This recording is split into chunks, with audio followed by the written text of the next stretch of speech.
it's Kelly Nova, and I'm here with Caleb Zammit, the director of the Austin Toy Museum Project. So what happens when the Andys of the world lose their toys or grow up out of them?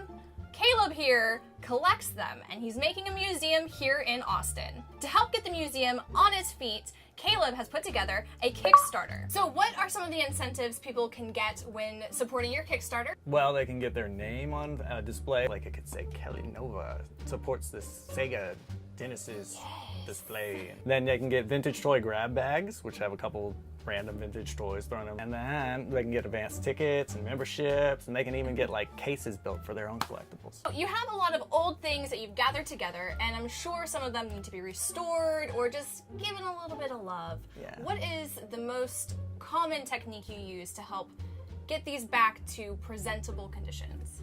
Well, the first thing we usually do is just clean them, and if there's anything broken, we'll put them back together and just restore them to where they're either in working condition or displayable. Like you can make my Teddy Ruxpin talk? Yeah, if his jaw was broken, we could put it back together for you. You want me to get some C batteries? Does it have a tape in there? Yeah. Don't turn it on. Lullabies. Lullabies!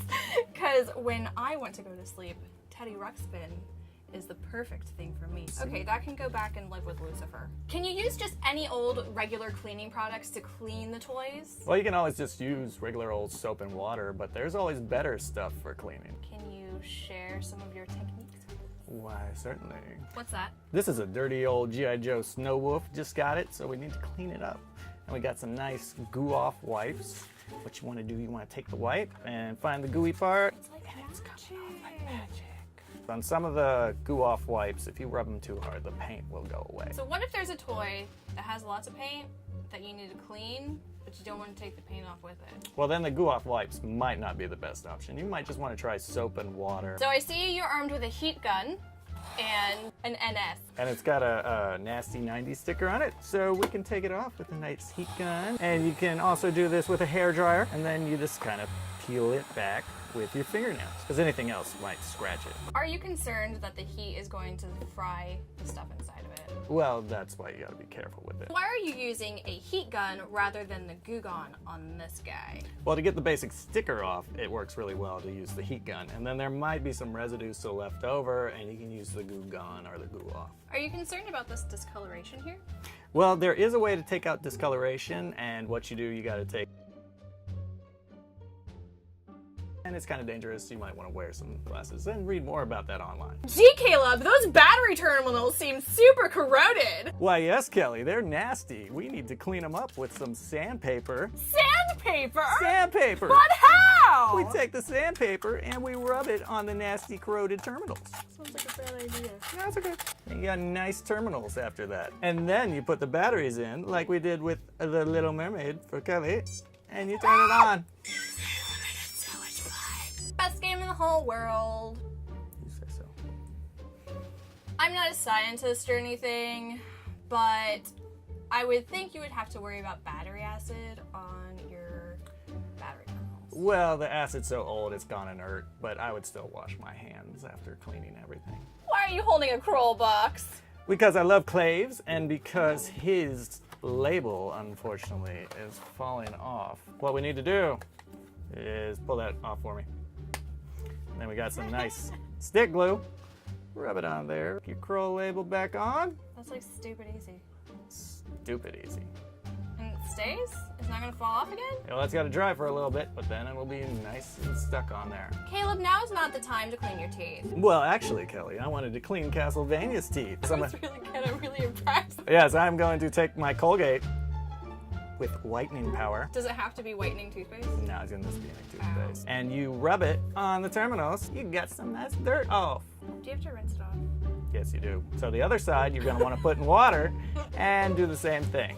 Yeah. And your Nintendo cartridge will work like new. Gee, Caleb, this box is all torn and busted. Well, Kelly, I got my special hot glue gun right here with a nice sharp tip, and I can just glue it a little bit right there. And then I can press it down for a little bit. And it'll be all fixy and pretty. That's the technical museum curator term. Gee, Caleb, it looks like you have a broken toy there. Can I give you a hand? Captain Action got a little bit broke, so what I'm gonna do is take some 2-part epoxy, mix it together. It doesn't look like enough epoxy. Well, you only need a little for boxing. And then you take this little broken army and you hold it there and you wait for about 5 minutes. Hands cramping. What is this for? It's for laser tag, and it lights up on top and it goes doodle-oo, doodle-oo. I like the warning on the back. It says, do not use as a bicycle helmet. This is not a protective helmet. Stop me. What's the strangest toy that you've ever collected? Probably growing up, Skipper. Gross boobs. So weird. Why would you do that? Teach little girls about puberty. But it was very controversial and they stopped selling it like after half a I year. wonder why. Yeah. You want the power glove to wear on the other hand? Do I? So what if I'm a lefty? You're screwed. Pew, pew. Pew, pew. Are you done? I think so. I think it's stuck. Ready? Ready? Ready? Oh. Well, if that doesn't work out, you can always go with the good old super glue. Caleb, you gave us some really awesome tips today on how to restore broken and well-loved abandoned toys. What more can people do to support the Austin Toy Museum? Well, right now we have a Kickstarter running until June 22nd. They can go to www.austintoymuseum.com/Kickstarter is the easiest way to find it. So what other things are you giving away with your Kickstarter? Well, we're making custom cases and we're also making custom dioramas for people. You make little clothespin people and put them in a shoebox? Yeah, we could do that, but if they want, we can make like a whole scene of G.I. Joe fighting, but they don't get the toys with it. They gotta use their own toys. I know a certain guy, his name starts with a P and ends in an ill, that would love a G.I. Joe diorama. So be sure to go to www.austintoymuseum.com/Kickstarter to support the Austin Toy Museum project and make it into the Austin Toy Museum! Be sure to subscribe and share with all of your toy-loving friends. Don't forget to give this video a big thumbs up.